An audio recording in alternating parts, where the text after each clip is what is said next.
Masih ingat waktu kecil belajar sifat 20? Allah wujud, qidam, baqa, mukhalafatuhu lil hawadithi. Nah ini sekarang mau dihancurkan Pak, akidah ini oleh sekelompok orang. Dianggap itu ajaran sesat. Kenapa?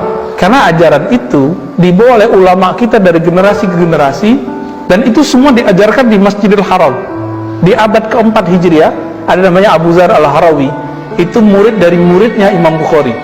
Imam Bukhari punya murid namanya Al-Firabri, ya, Firabri. Lalu punya murid Ibnu Hamawai. Ibnu Hamawai ini punya kawan, punya murid, punya teman namanya Abu Zar al-Harawi. Ahli hadis ngajar di Mekah beberapa lama.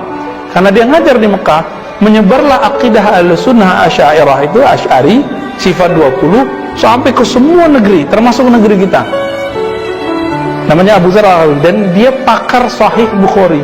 Itu sebabnya dari masa ke masa pemegang otoritas Sahih Bukhari, ilmu hadis, pasti Asy'ariyah. Tapi sekarang muncul gerakan ini ingin membid'ahkan Asy'ari.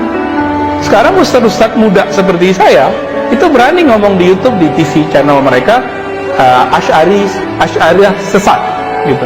Berani Pak ngomong begitu sekarang. Dia lupa bapaknya Asy'ariyah. Dulu yang mengislamkan negeri ini Asy'ariyah semua. Mekah sampai tahun 80-an yang ngajar di Masjidil Haram masih banyak yang Asy'ariyah.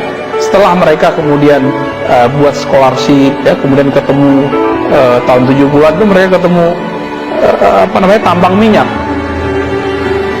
Dibaca itu oleh kawan dai-dai, ulama-ulama yang sedikit ekstrim. Akhirnya disingkirkanlah dengan pendanaan, dibuatlah penerjemahan. Jadi dua haji pulang tahun 80-an, 90-an dapat bukunya isinya ya misionaris kelompok ekstrim itu. Teman kita berkilah, nggak mungkin dong Allah menyerahkan kota suci ke kelompok ekstrim. Ya, kita tanya, kamu tahunya tahun berapa kelompok ini menguasai Mekah?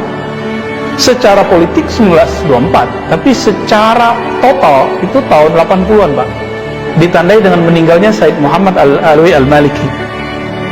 Ya. Itu Ustadz Adi, mesti ingat, Ustadz Adi dianggap sesat oleh kelompok yang ekstrim ini karena beliau menukil Said Muhammad Alwi Al-Maliki dalam kajiannya. Langsung keluar tuh, ya, si Fulan mengatakan, Adi Hidayat mengutip berhala Mekah namanya Said Muhammad. Ulama Mekah itu, ulama Mekah berturun-menurun di sana, pengajar di Masjidil Haram diangkat sebagai berhala, bayangkan Pak. Begitu.